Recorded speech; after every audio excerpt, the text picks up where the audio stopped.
Ustaz, men көп жылдан beri waswasa oorusu menен ooruyum, жоолуктамын. Намаздарымды калтырбаганга аракет кылам. Мени кыйлаган суроо, кокустан эле ширк ойлор келип кетет. Адамды динден чыгарып, мусулман болбой кала турган ойлор.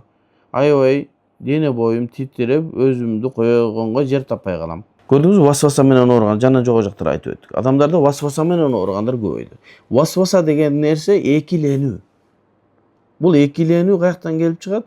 Илимсиздиктен келип чыгат. Кудайга болгон ишеними бекем бир адамдын. Анан корко берет. Себеби адамдар коркутуп койгон аны. Мындай кылсаң ширк болосуң, мындай кылсаң күфүр болосуң, мындай кылсаң бидат болосуң, мынтсең катының талак болот деп коркутуп койгон, илимсиз. Анан ар бир нерсесинен шектене берет. Бунун ширк болуп калбадыбы, тигинин ширк болуп калбадыбы, тозокко түшүп калбаймбы деп. Бул көбүнчө табияты жумшак, жеңил адамдар ушу менен мындай жабыркайт. Бул оору. Бул оорунун давасы зикир кылыш керек да, илим алыш керек. Болду.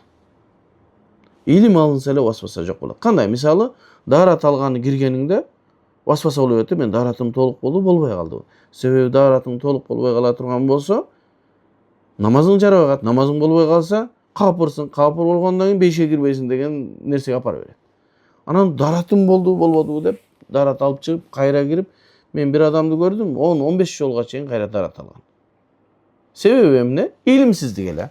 Эгерде билсе, фикта бетиңди жуусаң, колуңду чыканаң менен кошуп жуусаң, башыңа эле суу тийсе, 4/1-ине, бутуңду кызылачка чейин жуусаң, эч бир курук жер калбаса, сенин парыздың атканың. Эми сүннөттөр оозго суу алуу, мурунга суу алуу. Ушуну толук билип алса, васвасага зыян бере албайт. Болду, даарат алдына жолду. Андан кийин дагы адамдар васваса менен ооруп аткан болсо, демек ал оорулуу. Оорулуу ал.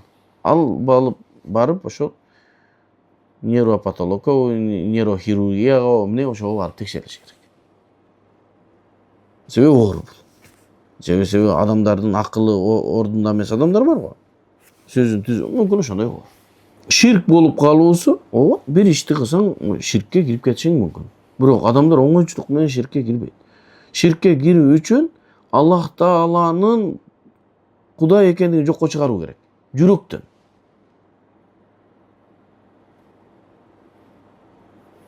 Ошон үчүн жана көз ачыкка билип туруп барса Кудайдан, динден чыгат. Билбей эле текшерейин деп барса фасык болот. Ушундай маселе. Күнөөкөр болот. Демек, билишиң керек сен ширк кылып атканыңды. Туура эмес экендигин билишиң керек. Ошон үчүн ширк кылуу, динден чыгуу оңой нерсе эмес. Бирок тилиң менен айтып, амалың менен аткарып ийсең, анда динден чыгып кетесиң. Барып эле Куранды эчтекени билбей эле Куранды жыртып эле барып даараткана колдонсоң болду. Себеби билишиң керек болгон нерсе. Мындай нерселерде динден чыгып кетишиң мүмкүн. Барып Аллах Тааланы сөгүп атасың, пайгамбар эмес деп атасың. Аллах Таала жок деген пикирлер келип атса, анда дароо келиме айтып, иманды жаңылаш керек.